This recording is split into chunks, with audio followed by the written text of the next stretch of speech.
the Bible. So like if you want to use secular things, I'm just really not interested in it. But if you want to go like back to the Bible, I'd be more interested in it.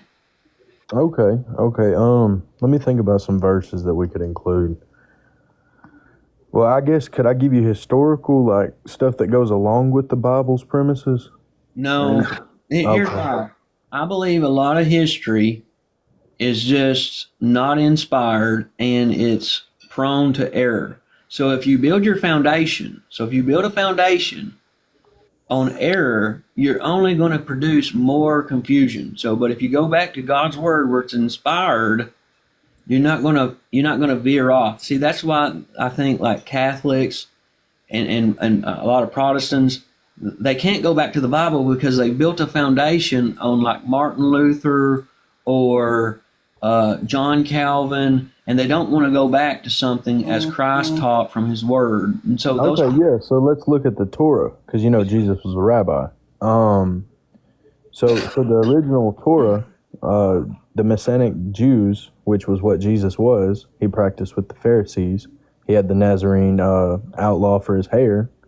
That's in the Torah, which is the religious text that Jesus preached from. He did go against that, like healing on Sabbath, working, doing things of mysticism on Sabbath, alongside with going against God's law established. So the Judah sect of Christianity. wait. I didn't mean to cut you off, but a lot of things I'm going to say that I'm going to challenge those factual statements you made. Now, you said he went against the law of Moses. Yeah, on Sabbath. On Sabbath. Okay, where's that at so we can read that together? Because I'm going to say he didn't go against the law of Moses. What he went against was their tradition. See, the Pharisees established traditions above the law. And so I think Protestants do that today in the sense that you have the law of God, but they have their traditions. And so Jesus healing on the Sabbath didn't break the Sabbath, but they had made it to where you couldn't heal when really the law was given that you just couldn't work. You're supposed to rest.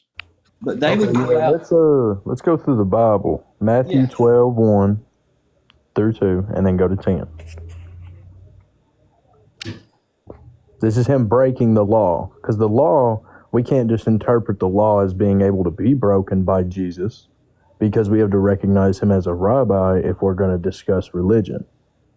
Okay, well, we're gonna go through this, but I don't think he broke the law. So Matthew chapter 12, it says, "At this time Jesus went on the Sabbath day through the corn, and his disciples were hungry, and he began to pluck the ears of the corn to eat. But when the Pharisees saw, see, remember, so hermeneutics, you got to look at who's speaking. The Pharisees are not authoritative. Now Matthew's writings is authoritative and inspired, but the Pharisees are the ones that saw, and they said." So in my Bible, I've underlined, they said, this is what hypocrites said unto him, "Behold, thy disciples do that which is not lawful to do upon the Sabbath." So the Pharisees are saying, hey, your disciples are breaking the Sabbath. But he said unto him, "Have you not read what David did when he was hungry and they that were with him?"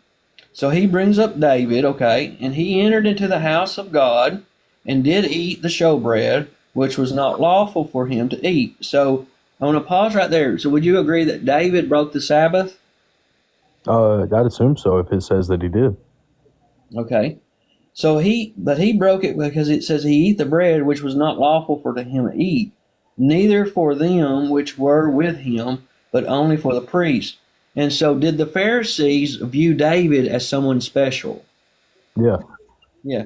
So this was kind of like you're saying that your favorite basketball player did something wrong. You're kind of like, oh man, this is my boy. Don't talk about him.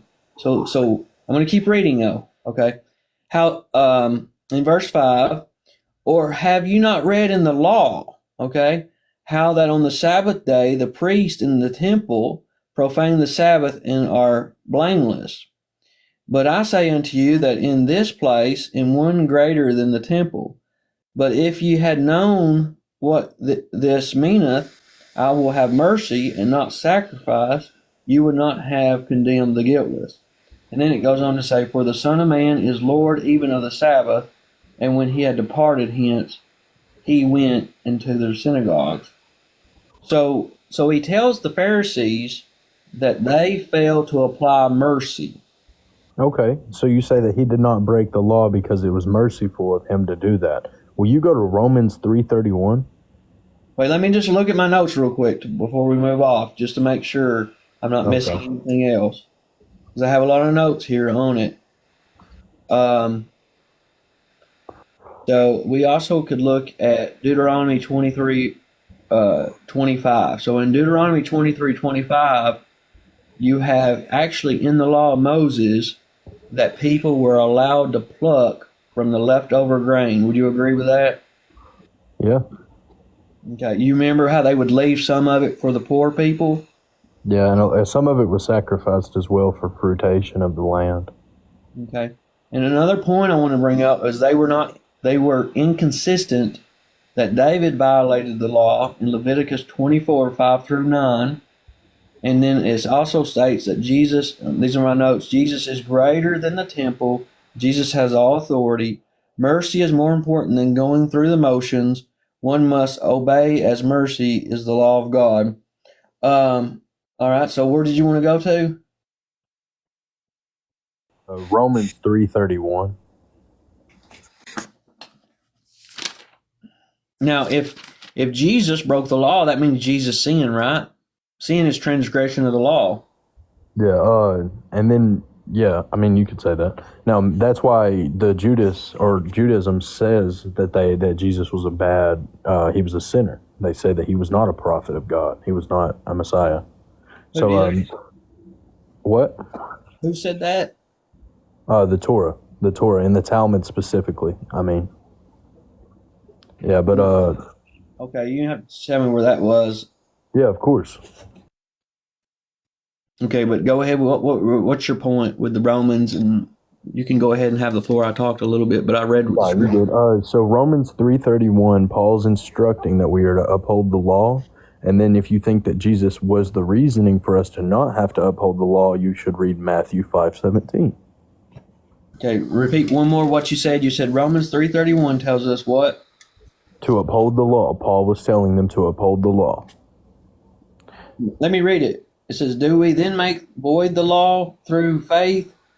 God forbid, yea, we establish the law." And so he's talking, but this is the problem that you see when you just read Romans 3:31. Would you agree that there's actually a transition with faith, referring to the gospel and the old law? Yeah. And so when we see in Romans 3:31, when he says we established the law, he's referring to as the law of faith. In verse 27, he says, "But by the law of faith." He says, where is boasting then? Is it excluded by what law? Of works? Nay, but the law of faith. The law of faith is the gospel, and he's telling these Jews that the law, we established the law of faith because, of course, as Paul talks about how the Jews were entrusted with the oracles of God, and so of course the law of Moses was from God. It is good, but then you have this transition over to the new law or the new covenant. Yeah. And so whenever Jesus says he came to fulfill the law, what does it say in Matthew? Yeah. The verse is Matthew 5:17. What does he say right after he says, I have came to fulfill the law? Just go in debate to Yeah, we're talking about heaven and earth. Yes. But let me read it because I can't remember exactly. He tells the Jews, "Think not I have come to destroy the law or the prophets." Now, when he was alive, and he wasn't teaching against the law, but there's like a transition period with his teaching. We see that in Luke 16:16. Well, there was only one sect of Judaism that followed the Messiah. It was the Pharisaic sect, which was Jesus' sect. He practiced with the Pharisees. The Pharisees actually proclaimed that he was not a part of them and actually outright him to be stoned. So, Okay. But he says, I am not come to destroy, but to fulfill. What do you think he meant by fulfill? What is he fulfilling of the law? The sacrificial lamb. And would you say also the prophecies? To an extent, because he did not fulfill the prophecies that are for to come. He fulfilled all the ones in his time, Did not he? the ones that are to come. What are you talking about to come? So there's prophecies that are still to come about. Give me a second. I'll pull them all up for you. And I'm going to read verse 18. For verily I say unto you, till heaven and earth pass, one jot or one tittle shall not no wise pass from the law till all be fulfilled. And so I'm going to say that everything that Jesus came, he came to fulfill. Yeah. So Jesus came to fulfill certain laws. However, when you go to, it's AI generated, but you could see these. I just Googled what laws still need to be fulfilled. Hey, I brought someone else in. Okay. They kind of believe the same as me. And so it isn't to double team where we both talk over you, but you have some knowledge and you have things that I've never heard about. So, and my wife says I only have half a brain, so it might be better to have another brain up here. Well, when you hear me talk, you may hear a 2-year-old and a Blippy in the background, but we can make something happen here. Yeah, go ahead. What you were saying? Yeah. I don't know how to expand myself, but these are the laws to forecome. A good example would be tribulation, the reinstatement of the Holy Land, the first and last king. You can look at them if you would like to see it. I don't know how to How do I expand. share it? How do I share what you got? I think you click on my profile, like click on the little box I'm in, and Yeah. then click. I can pull up sites from where the AI thing pulled up the prophecies for you, Eric. Well, Nation and the land prophet. Are you asking if the land prophecy has been fulfilled or not? Is that where you're going with No, that? it's to be fulfilled. It has not happened yet. Can you go to Josh? You're Yeah. on. I'll go to Joshua. Let me find it here.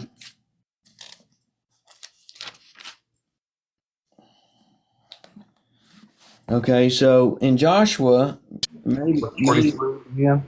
what's that? Begin 21? verse 43. Chapter 21. Yes. Let me read it. This is, and the Lord gave unto Israel all the land which he swore to give unto their fathers, and they possessed it and dwelt there. So, have you ever heard of premillennialism? What'd you say? Have you ever heard of premillennialism? No. You went to the Baptist church? Yeah. Okay. Well, this verse is marked in my Are you Bible. talking about like the millennial reign? Yeah. Okay, yeah, I know what you're talking about. I've never heard that word used to describe it, but I know about it. Well, one of their primary teachings is the reason is Jesus or the Old Testament, the land promise wasn't fulfilled. So now Jesus is going to have to come back and set up a physical kingdom, and they're going to have all of the possession of the land. But Joshua, Yeah, and that's a prophecy to come that he did not fulfill in the first part. The first part was to abolish sin or personal sin. Let me ask you something. If Yeah. we were to abolish personal sin, right? uh-huh. Okay, so Jesus came to do it, and then we look at Catholicism.